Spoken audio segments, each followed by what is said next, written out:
apoyándome en esta conferencia. Muchas gracias. Y bueno, pues primero, qué pena que esto no sea del interés de todo el mundo, porque es algo súper importante, muy vital, que tendría que ser importancia de todos, porque los derechos es algo que no está a consideración, es algo que se tiene que exigir sí o sí, y para saber exigir los derechos hay que tener cierto conocimiento de los mecanismos, de cómo funcionan las leyes, de qué manera expresarnos y sobre todo dónde podemos encontrar los argumentos que nos favorecen como artistas.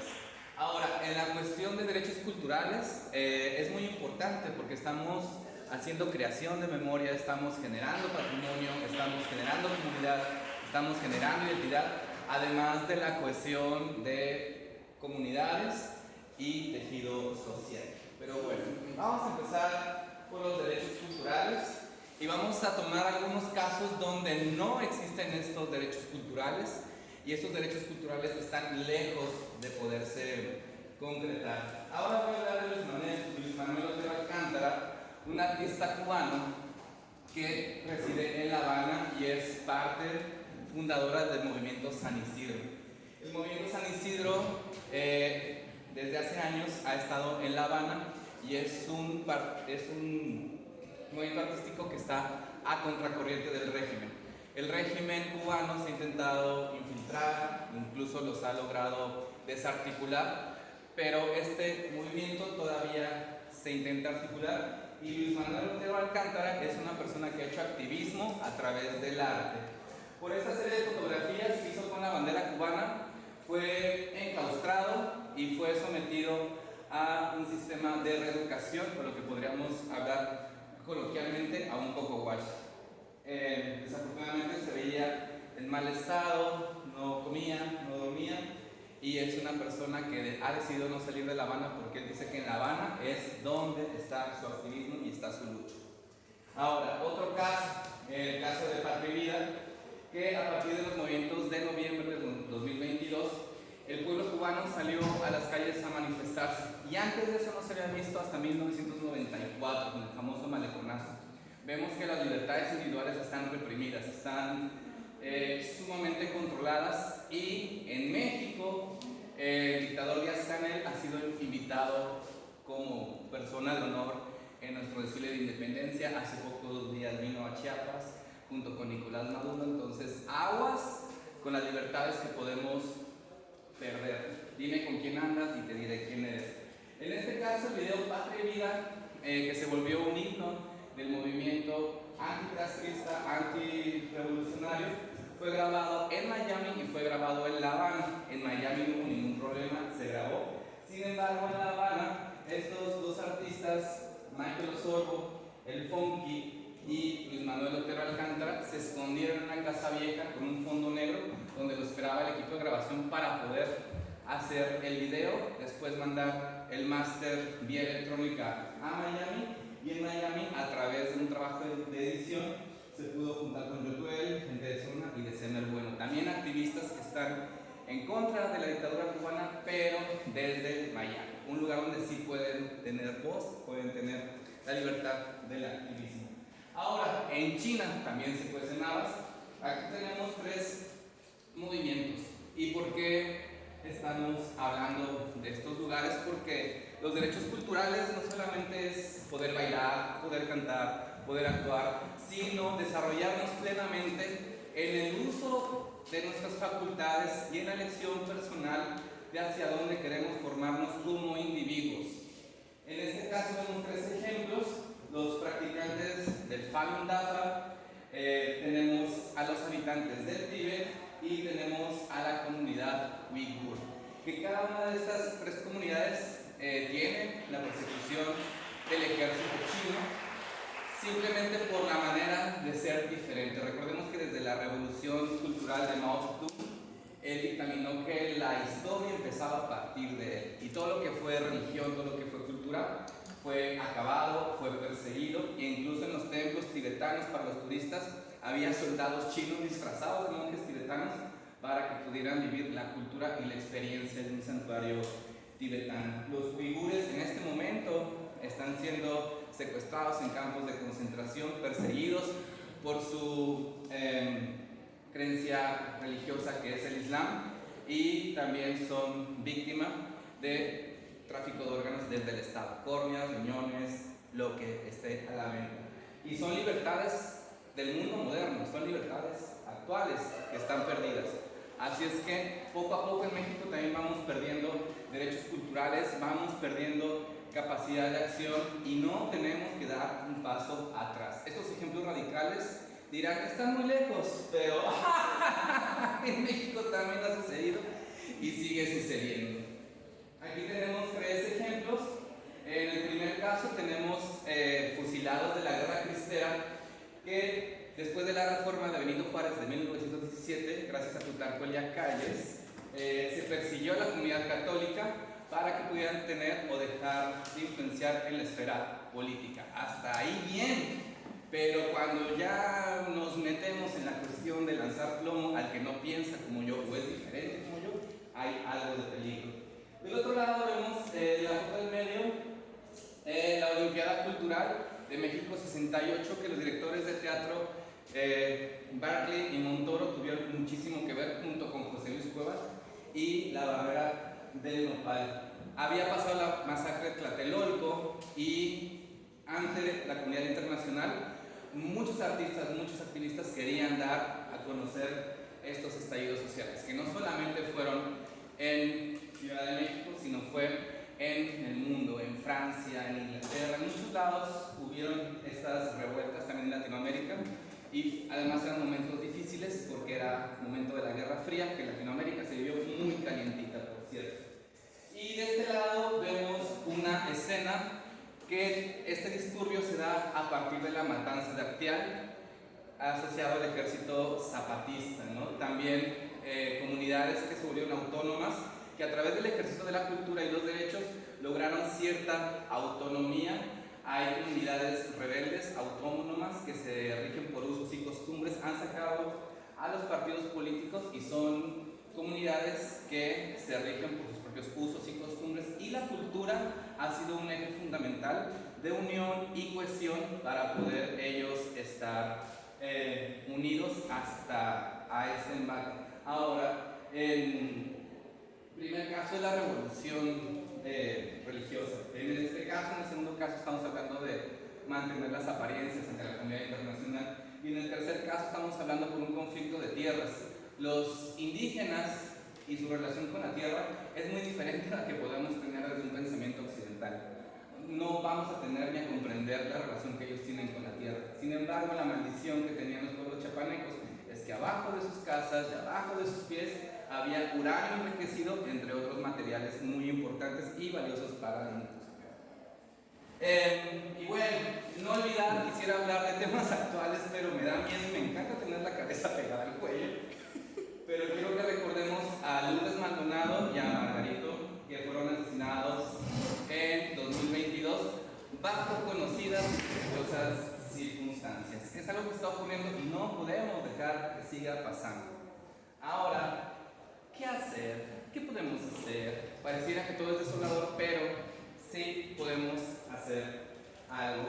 Y como ciudadanos tenemos estos 4 ejes de participación que en México todavía podemos acceder a estos ejes de participación, y podemos también restaurar muchos derechos culturales que se nos han sido despojados, y también podemos incidir en políticas y también en la creación de nuevos institutos para que podamos salir avante en el ejercicio y acceso del derecho cultural. Ojo, que el derecho cultural no solamente es para los que hacemos la cultura, sino también es para los que hacen la cultura. Y en la lesión del acceso a la cultura también se están lesionando los derechos de las audiencias, y también se están lesionando los derechos de libertad de expresión, ¿no? De cualquier minoría, de cualquier comunidad, están siendo lesionados. Entonces aquí tenemos estos 4 ejes. Cada eje podría ser una conferencia entera, pero el día de hoy nos vamos a basar solamente en la participación ciudadana. La participación ciudadana es la clave de la democracia occidental, o por lo menos de la que estamos viviendo en México.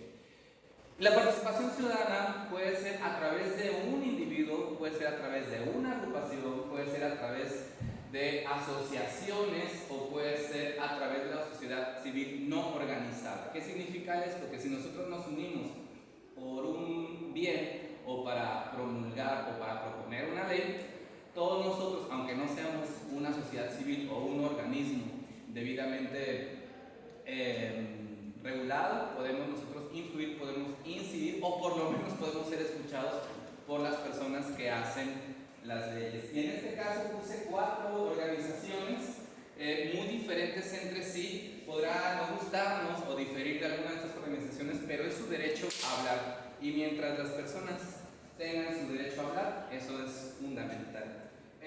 Por un lado tenemos Congreso Nacional Indígena, que tuvo su origen a través de la Organización de los Pueblos Indígenas de todo México, de norte a sur, de diferentes lenguas y diferentes culturas. Lo que los une es que son indígenas. Tenemos una Cámara Nacional de Comercio, que a su vez se divide por estados y a su vez se divide por región. Tenemos el Frente Nacional por la Familia, que su lucha más grande es que no se legisle el aborto y otras cuestiones muy de derecho. Es su derecho a disentir, es su derecho a expresarse. Y tenemos el Congreso Nacional de Teatro en México, que es un organismo que estamos intentando empujar, estamos intentando crear. Y pues la moneda está en el aire con el Congreso Nacional de Teatro en México y esperemos que sí se logre y esperemos que tengamos la participación de todo el gremio para que podamos incidir en las políticas públicas. Además de que es una red de apoyo para gestores, para promotores, en los cuales estamos compartiendo experiencias de how to do en los 32 estados. Ahora, ¿qué es un ciudadano? Vamos a empezar, porque sin ciudadano no podemos entender o no podemos llevar a cabo la participación ciudadana.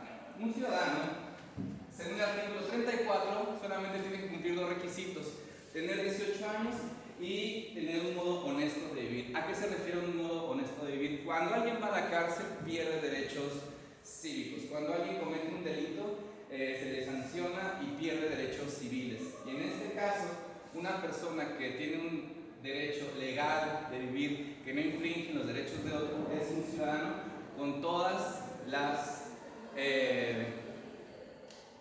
con todos los derechos que la Constitución le otorga.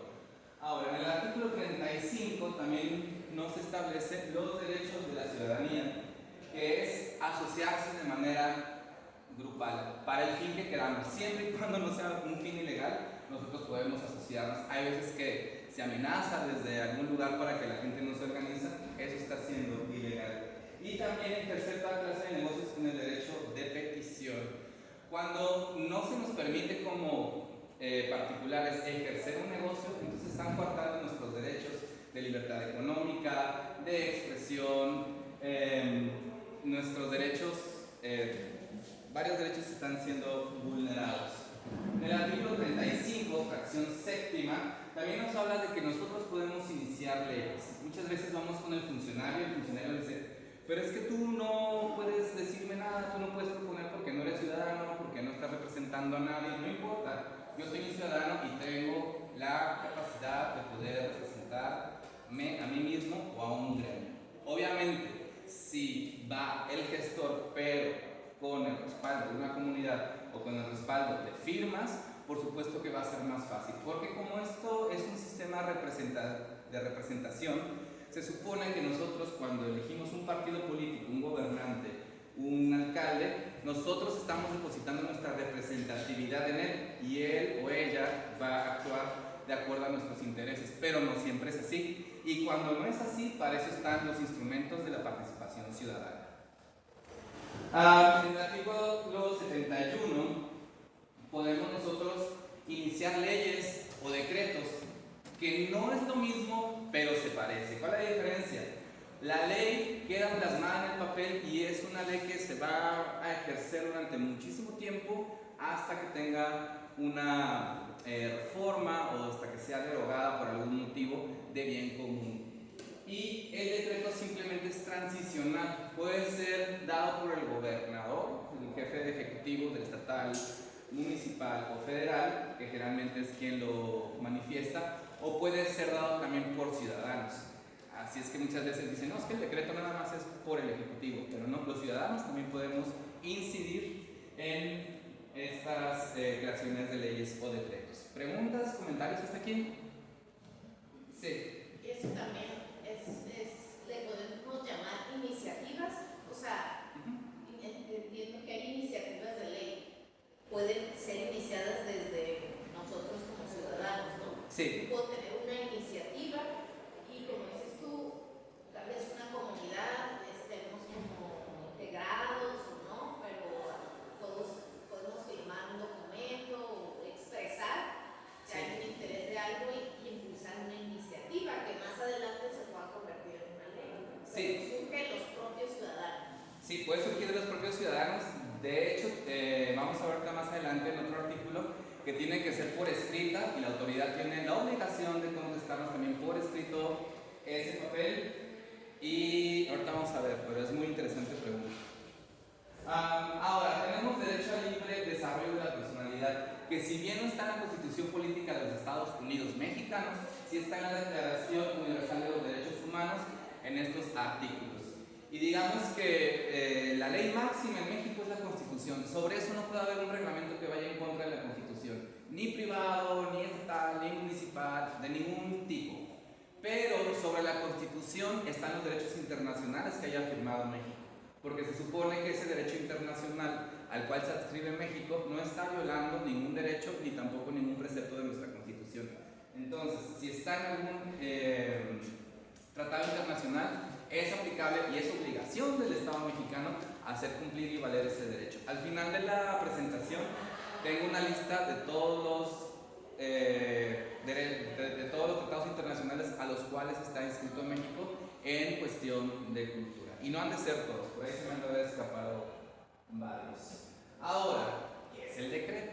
Es de carácter transitorio y muchas veces también, por decirlo de manera coloquial, se nos da gato por liebre, como hay un decreto de ley en el gobierno de Baja California que se ha hecho pasar por ley, pero es un decreto que se ha confirmado desde hace 3 sexenios, ¿no? Y además tiene muchos asegúnes. No es para artistas profesionales, solamente es para asociaciones civiles o para escuelas, y tiene que tener una tramitología muy complicada en la cual el Instituto de Cultura Municipal o el Instituto de Cultura Estatal son los que tienen que dar venia para que es un evento cultural y se exente de impuestos, solamente estatales. Faltan los municipales más los permisos de operación. Ahora que estuve en el Congreso Nacional de Teatro en México, estuve preguntando y explorando cómo eran las demás situaciones de permisos y reglamentos en los otros estados, y hay estados que pagan 600 pesos al año por un foro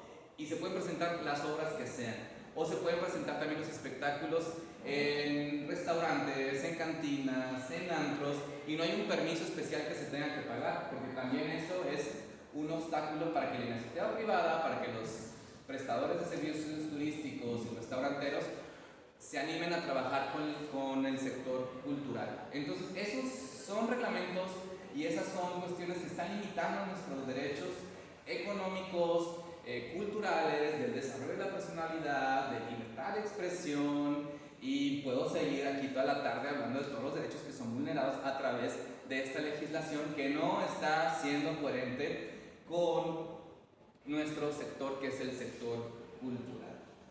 Ahora, según el artículo 8, que es lo que preguntaba la maestra Carmen, todos los funcionarios tienen derecho de escucharnos, a consecuencia que demos un derecho de petición. Yo le doy al funcionario mi derecho de petición y el funcionario tiene que leerlo y me tiene que dar una respuesta, negativa o positiva. Si el funcionario no da una respuesta, entonces estamos hablando de que hay una omisión, y eso también es un delito, y eso también está lesionando nuestros derechos humanos y nuestros derechos constitucionales, nuestros derechos creativos y nuestros derechos como individuos en general. Y también podría seguir toda la tarde mencionando todos los derechos que se están lesionando cuando no pasa eso. Ahora, los funcionarios tienen una hoja de servicio, y en esa hoja de servicio ellos tienen miedo, mucho miedo de que puedan aparecer demandas o que puedan aparecer este tipo de observaciones. porque esa hoja de servicio es una hoja que ellos llevan como una especie de currículum. Muchas veces hacen estas omisiones cometiendo delitos, pero estos delitos no se denuncian y no proceden, por lo tanto la hoja de servicio de estos funcionarios inútiles pues está en blanco. Entonces, una forma de poder hacer que el funcionario nos cumpla es a través del ejercicio pleno de nuestros derechos y de nuestras obligaciones como ciudadanos. Ahora, en el artículo 9 también tenemos esa cuestión del derecho de asociación. Muchas veces el derecho de asociación es temido por las autoridades, ¿no? En carne propia lo he vivido de que mandan espías o mandan gente a averiguar o mandan infiltrados para saber qué es lo que se está hablando, qué es lo que se está diciendo, ¿no? En mi caso, yo tengo ya la lupa de los funcionarios de cultura, pero no se me han presentado así, hola, mucho gusto, a pesar de que los he ido a buscar y yo me he presentado, no he tenido esa retroalimentación. ¿Por qué? No lo sé. Ahora, sigamos pues sobre la democracia participativa. Vamos a tener diferentes instrumentos en la democracia participativa en los cuales vamos a poder incidir sobre la gobernanza, sobre cómo se hacen las leyes y sobre qué es lo que necesitamos que se hagan en las políticas. Ahora hablamos de políticas culturales, pero también podemos hablar de derechos de salud, podemos hablar de derechos reproductivos, podemos hablar de derechos del trabajo, todos los derechos y todos los mecanismos que el Estado tenga o diseñe, nosotros tenemos el derecho y diría yo la obligación de incidir sobre ellos. Pero esta información muchas veces no la sabemos y como no la sabemos nos quedamos de brazos cruzados o nos esperamos a que llegue la siguiente administración. ¿Es cansado? Sí. ¿Es fácil? No. ¿Hay que hacerlo? También. Entonces vengo aquí para decirles ánimo y buscar aliados. Ahora, participación ciudadana. Hablamos del espacio público porque tenemos que fortalecer las gobernanzas. ¿Cómo hacemos para que sean más fáciles los reglamentos de cumplir? Por ejemplo, en Tijuana están operando por discreción y en extorsión los derechos, los espacios públicos, los espacios culturales independientes, están siendo extorsionados porque hay una sobreregulación. Si se facilitara esa regulación, los espacios culturales independientes podrían cumplirla y podríamos tener también una mayor producción de arte. Y no hablo solamente de los teatros, los foros, también hablamos de las galerías y otros espacios independientes. Y ya por aquí hay gente que veo que ha trabajado en estos espacios y no me dejarán entrar, ¿verdad? Además, por ejemplo, otro derecho que se está vulnerando es que no se puede pagar dos veces el mismo concepto, ¿no? No se puede tributar dos veces el mismo impuesto y se paga inspector estatal y se paga inspector municipal, entre otras cuestiones. Ahora, participación ciudadana, me gustan mucho estas definiciones y quiero leerlas. La participación ciudadana es la intervención de los ciudadanos en actividades públicas en tanto que son portadores de determinados intereses sociales o particulares. Esto significa que para hacer una ley sobre arte, ¿a quién habrá que preguntarle? A los artistas. Si hacemos una ley de transporte, habrá que preguntarle a los transportistas. Pero muchas veces estas personas que son consultadas o no son del gremio o tienen algún interés especial, por eso es importante que nosotros nos acerquemos para hablar, para dialogar y para hacer cumplir esas leyes. Allí están los mecanismos, pero si no los usamos son letra muerta y si no lo hacemos en comunidad también son letra muerta. Necesitamos hacer esto y necesitamos hacerlo en conjunto y ya. Ahora, la última definición que fue la que me gustó más que las anteriores dice así: la participación ciudadana es la oportunidad que tienen los ciudadanos de proponer cambios y de involucrarse en los procesos de toma de decisiones que afectan a sus intereses particulares y los de su comunidad. Cuando se legisla algo es grave porque se está hablando de cómo se está regulando nuestra vida, a qué tenemos permiso, a qué tenemos derecho, cuáles son nuestras obligaciones, y muchas veces salimos afectados y lesionados en estas legislaciones y se nos niega el permiso a hablar, se nos niega el permiso de participar y nosotros tenemos el derecho, ¿no? Por ahí hay una funcionaria, no voy a decir que fue de este sexenio gobierno estatal, pero me dice: no te preocupes, para tu asunto tenemos 6 funciona, no tenemos 6 años. En 6 años se acaba la vida de un bailarín. En 6 años yo ya voy a tener que casi 50. O sea, no, el momento es ahora, ¿no? Pero el político, tenemos que achicar al político y tenemos que agrandar y empoderar al ciudadano. ¿Por qué? Porque el político, mientras haya la necesidad, él va a estar ahí. Y el político come de la necesidad del pueblo. Y si el pueblo, si la gente nos organizamos y vamos hacia la fuente que es la ley, vamos nosotros a hacer nuestra legislación, entonces el político va a tener cada vez menos peso y cada vez menos importancia. O sea, yo no veo que aquí en la Facultad de Artes llegue el administrador y todo el mundo la aplaude y se ponga de pie y la salude. Y porque a un administrador o a un funcionario público, sí, son administradores nada más, se les empodera y se les da un tratamiento especial como si fueran semidioses. Y en verdad que no lo son, créanme, no lo son. Ahora, la democracia siempre va a estar limitada, nuestra participación ciudadana va a estar limitada, no todo es jauja, no todo se puede. ¿En cuánto va a estar limitada? En cuanto lesionemos o podamos afectar el interés común o el derecho particular de otra persona, ¿no? Por ejemplo, pensemos en la regulación de espectáculos.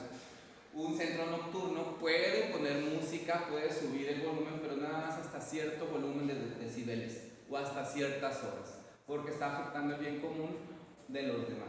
Y lo mismo es con cualquier otra ley.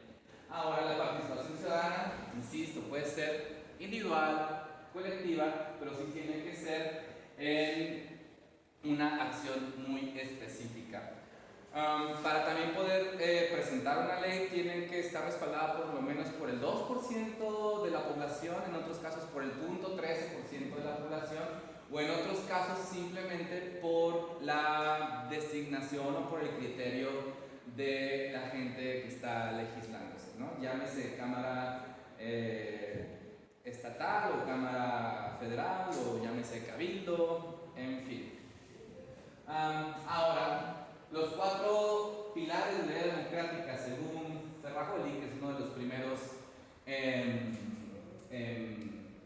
teóricos sobre la democracia moderna, en 1700, hablamos de los derechos políticos, derechos civiles, libertad y derechos sociales. En los primeros 2 interviene el Estado, pero en los otros 2 no tiene que meterse el Estado. Estos son del ámbito personal y del ámbito individual. Y si se dan cuenta, los derechos culturales atraviesan estos 4 pilares. Por eso es muy importante.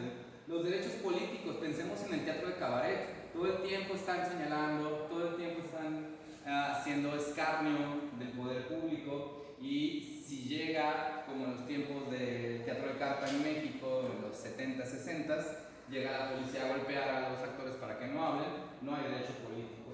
Los derechos civiles, afortunadamente ya se puede casar quien sea con quien sea, bravo, y esos derechos civiles no hay que perderlos. Libertad y derechos sociales, pues son los derechos que vamos a tener nosotros, de organizarnos, de querer a quien queramos, que no nos casen por la fuerza, en fin, entre otros tantos derechos. Insisto, cada uno de esos podría ser una conferencia aparte, pero bueno, vamos a acordarnos. Ahora, las formas de participación ciudadana principalmente son estas 5, al menos en Latinoamérica. Referéndum y plebiscito y consulta popular se refieren a preguntarle a la gente si quieren que se implemente una ley, si quieren que se derogue una ley o quieren que haya un cambio en la ley. Y pueden ser convocados tanto por el Ejecutivo como por la ciudadanía. Eso es bien interesante, que todo esto puede ser convocado también por la ciudadanía. La revocación de mandato es cuando hablamos en específico del Poder Federal para que ya no gobierne. Después de 3 años se puede llamar a hacer la revocación de mandato para preguntarle a la gente, ¿quieres que siga? ¿Quieres que se vaya? Y en la que estamos nosotros el día de hoy hablando es sobre iniciativa ciudadana, que es la que tiene que ver con la participación ciudadana.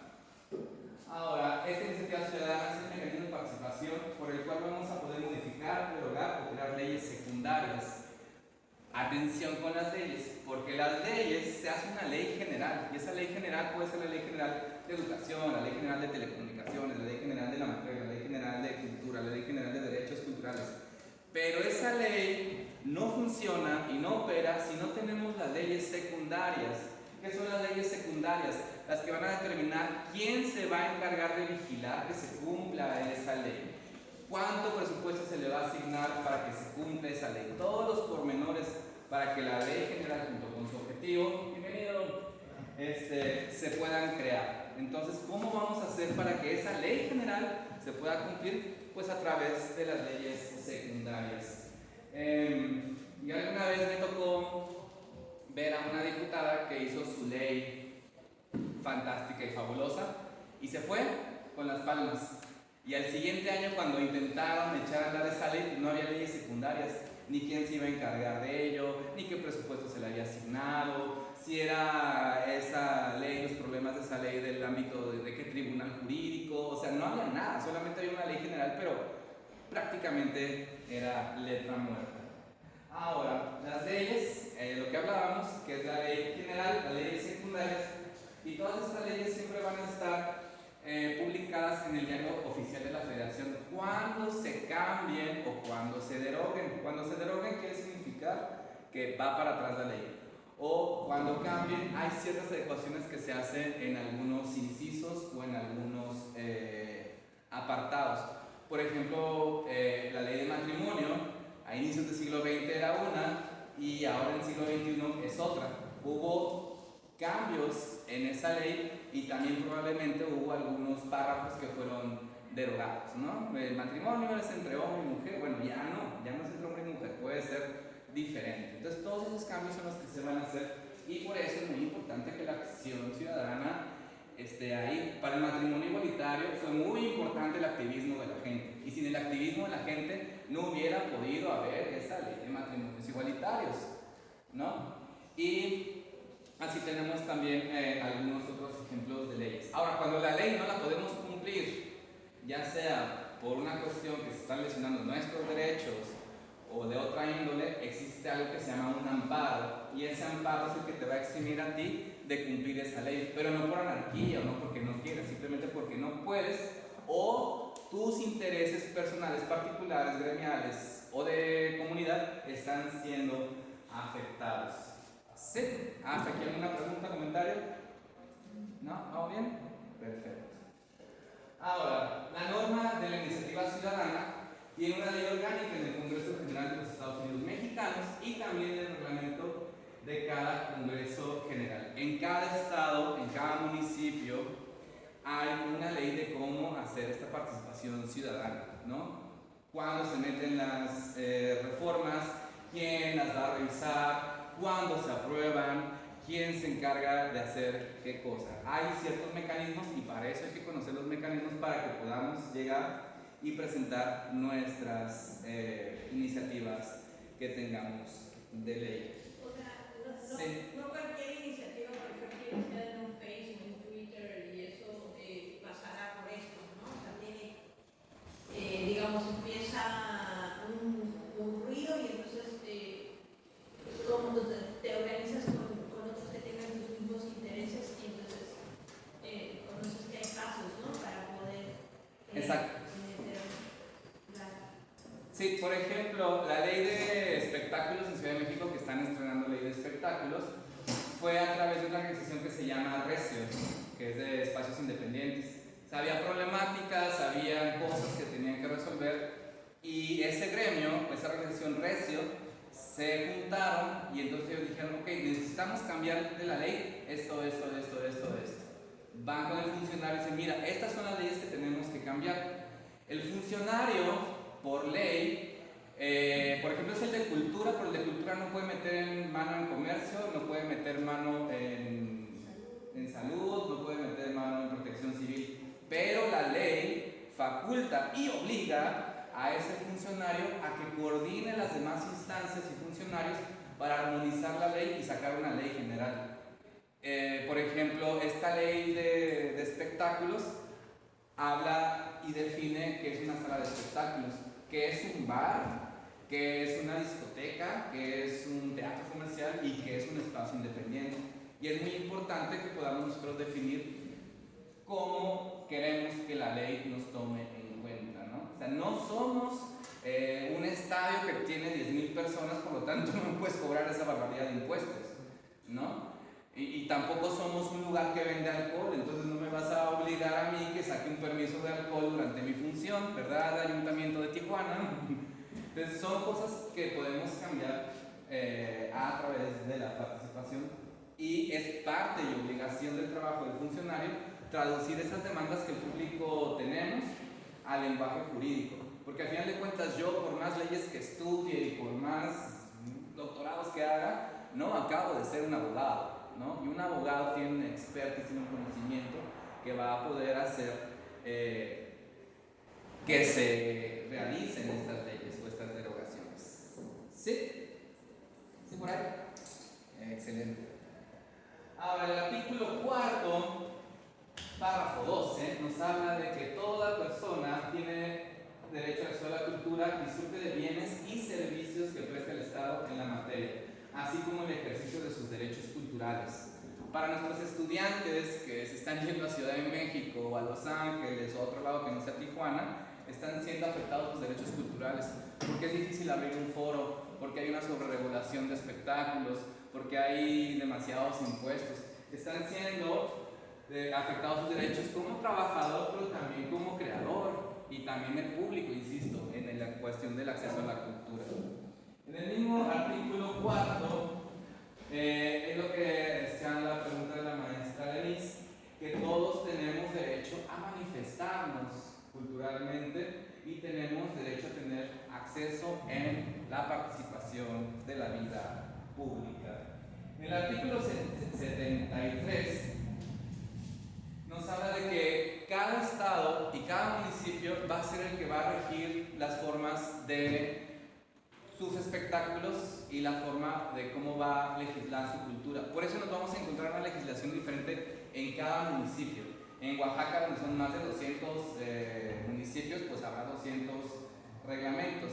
En Baja California, que somos no más de media docena de municipios, va a haber media docena de reglamentos. Pero todos estos reglamentos tienen que ir acorde siempre a la Constitución Política de los Estados Mexicanos, a los tratados internacionales y a las leyes de cultura y de educación. ¿Sí? Ahora, decía por ahí un filósofo, dame una palanca y moveré el mundo. Y esto es lo que son las leyes, ¿no? Las leyes es un punto de apoyo, las leyes es una herramienta para poder transformar nuestra realidad. Muchas veces el funcionario nos desalienta, muchas veces el funcionario le conviene tener el mismo problema para que él sea la solución. Como no se pueden abrir foros en la ciudad, entonces la única solución son los institutos de cultura municipal y estatal. ¿Y qué acaba ocurriendo? Que ellos están ejerciendo una censura blanda.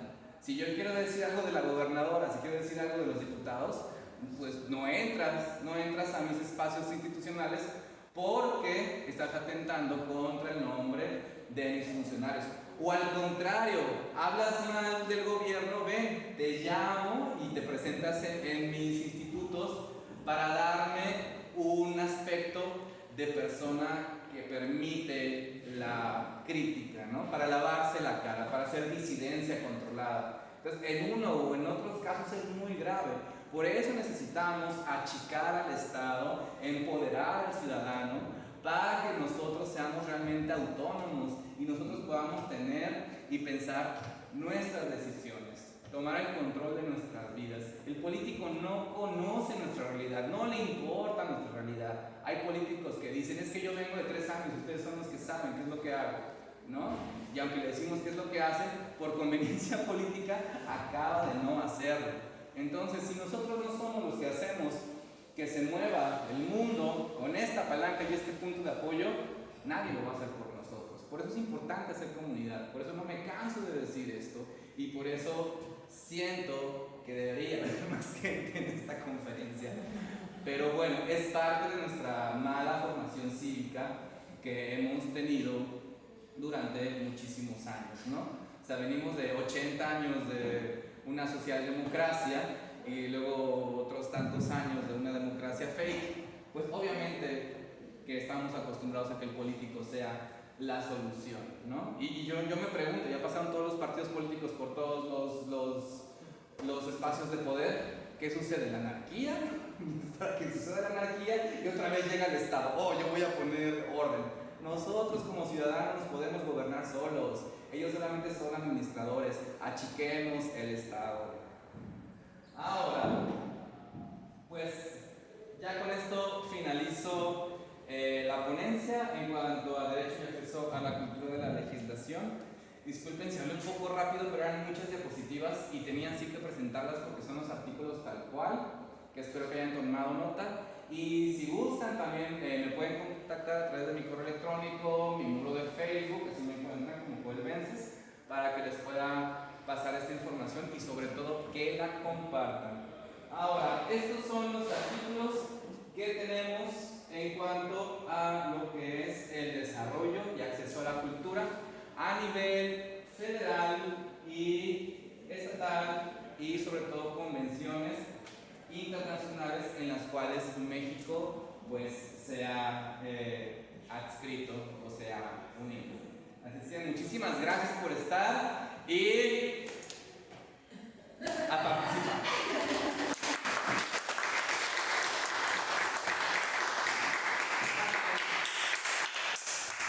Pues quisiera saber si hay preguntas, comentarios, retroalimentación. Yo recuerdo que estando revisando el tema de la legislación, las políticas culturales, se le había hecho una recomendación a México por parte de estos instrumentos internacionales que no había una ley de cultura. El artículo 4 constitucional, ¿no? Se le agregó ahí un apartado, pero era una recomendación internacional, o sea, vinieron y vieron que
caso bien interesante, porque por un lado están haciendo apología del delito, que es un crimen, pero el castigo no es un castigo ejemplar, son de 10 a 200 horas de trabajo comunitario, ¿no? Que se pueden traducir en una multa.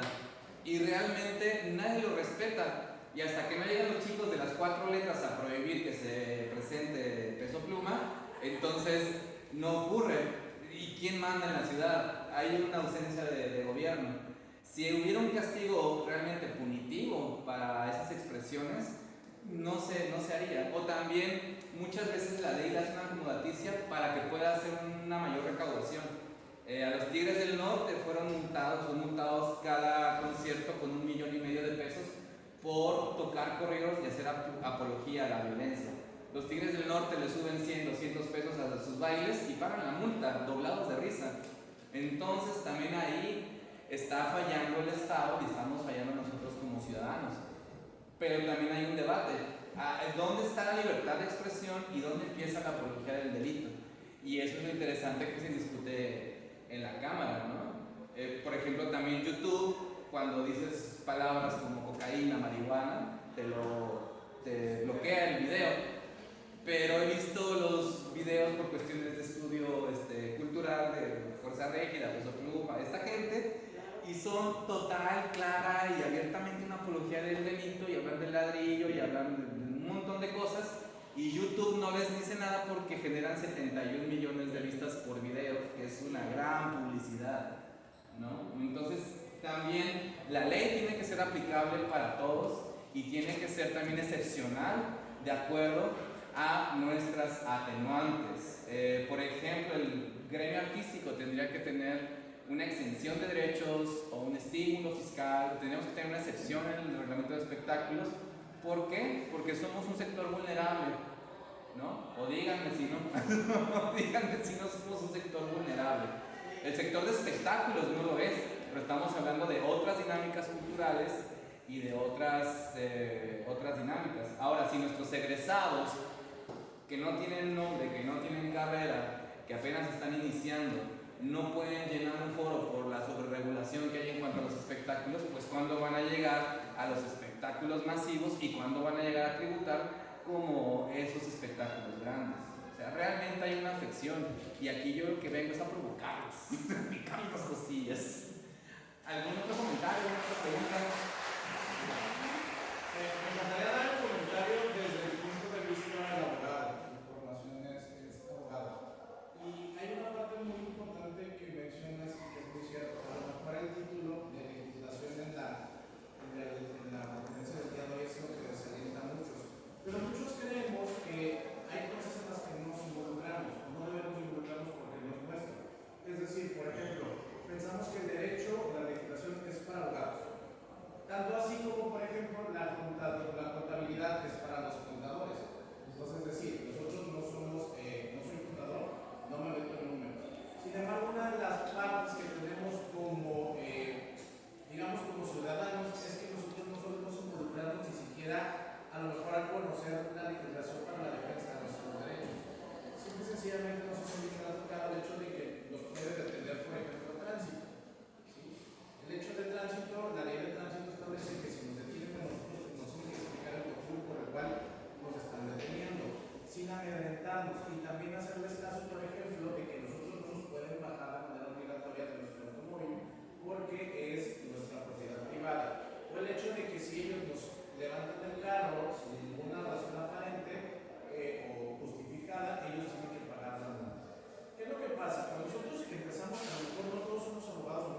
pero también mucho la parte del gobierno es lo que no te alienta a cómo buscarlo, ¿sí? Entonces aquí lo genial sería, por ejemplo, el hecho de no ser que en este caso, por ejemplo, artes plásticas, no ser tan indiferentes en temas como, por ejemplo, el derecho, porque parte de nuestros derechos culturales, pues la manera de defenderlos es esto, conociendo parte de la legislación.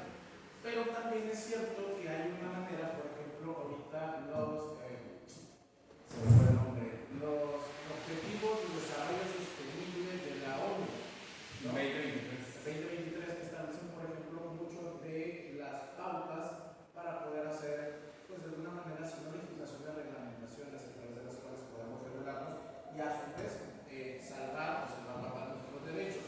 Hay ahorita como que muy en boga el tema de la gobernanza. ¿Qué es la gobernanza? Bueno, son este conjunto de buenas prácticas que, si bien no hay una ley establecida, una ley realizada por un poder legislativo que nos ayude a defendernos, si lo empezamos como buenas prácticas, y que, por ejemplo, yo, como parte de la comunidad cultural, la adopto a lo mejor hacia mis adentros, tú la adoptas, esa parte prácticamente se convierte en lo que en derecho se puede denominar como jurisprudencia, es decir, ciertas interpretaciones por parte de la ley, en donde prácticamente dicen en derecho, todo lo que no está prohibido está permitido.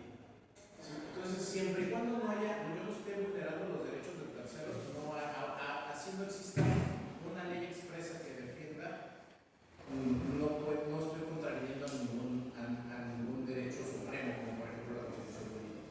Entonces, por ejemplo, podríamos empezar desde lo de abajo. Es decir, nosotros como comunidad cultural podemos empezar con estas buenas prácticas, ¿no? Y no esperar a lo mejor de que venga de un poder superior a establecer leyes que nos defiendan, ¿sí? Ahorita, por ejemplo, decimos esa parte de que sí, efectivamente, México está catalogado como uno de los mejores países que tiene un cuerpo o una estructura judicial idónea, y es cierto, en papel estamos hermosísimos, hay jurisdicción y hay legislación para cualquier cosa. El problema somos dos, las personas que aplican las leyes y las personas que tenemos el desconocimiento y la apatía por conocer la fundamentación de nuestros derechos. Entonces aquí creo que sería muy padre que desde los foros de la educación y de la escuela empecemos a lo mejor, para empezar a identificar cuáles son los derechos, independientemente de cuál sea nuestra formación o hacia dónde vayamos dirigidos, empezar a buscar esta manera de cómo defender nuestros derechos ante terceros. Exactamente. Sí, si no los conocemos no podemos defenderlos, ¿verdad? Definitivamente. Muchas gracias. ¿Algún otro comentario? Maestro, eso que comentó usted sobre que han pasado todos los partidos políticos en el poder y qué sigue después de esto, la Anarquía. La anarquía. Hay una teoría que se llama el ciclo político de Polibio, y entonces pasa la monarquía, luego entra en crisis la tiranía, y luego entra la aristocracia, y luego entra la oligarquía, cada uno de esos es como un círculo, cuando se va acabando uno entra el otro. Entonces la pregunta es, ¿dónde estamos ahorita?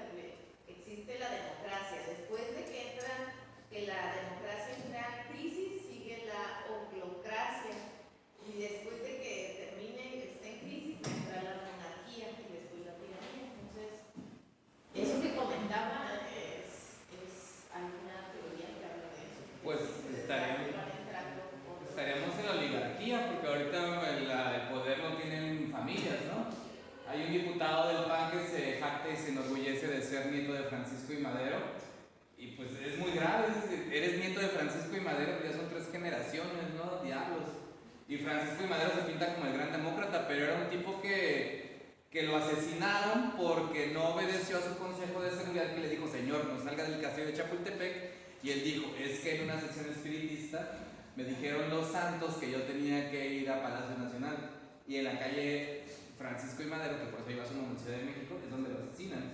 O sea, ¿qué tipo de gobernantes tenemos? Y es nuestro referente máximo de la democracia.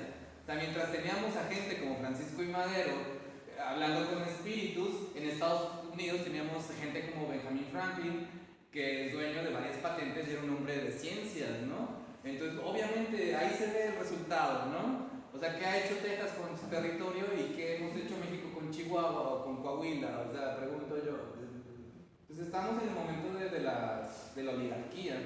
Ojalá estuviéramos en tiempos de monarquía, por lo menos la gente tiene pedigrí, ¿no? Pero en la oligarquía... Ya por último, maestro, ¿qué sabe sobre, en su momento se legisló para que los artistas tuvieran seguro social? No sé si está enterado de eso.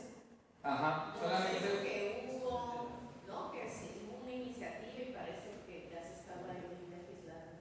Según tengo entendido, quedó en propuesta como en ley general, pero ya no se aterrizó en las leyes secundarias.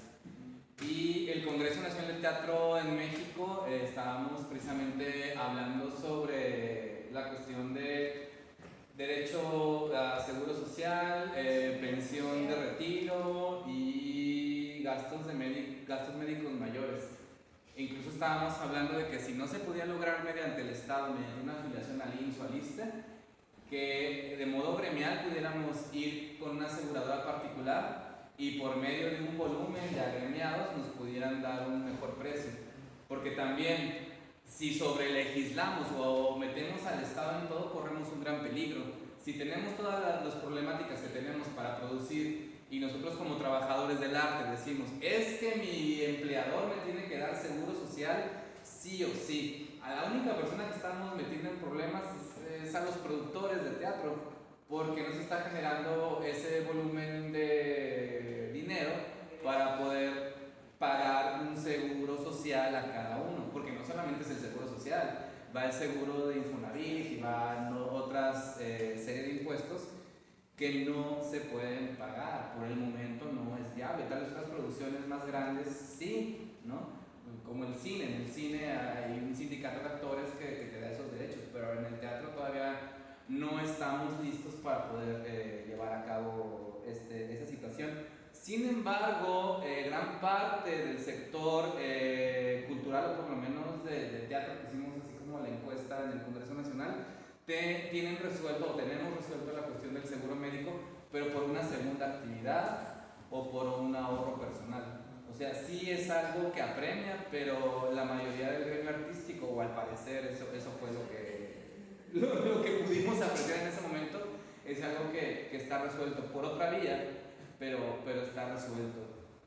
Entonces, todavía no hay una ley para eso, porque además es difícil cuantificar cuántas veces o cuánto tiempo trabajó un actor. Porque para un obrero es fácil, trabajó 8 horas, hizo 12 pares de zapatos, ¿no? O trabajó 24 horas y hizo 20 televisiones. Es muy tangible, es muy cuantificable.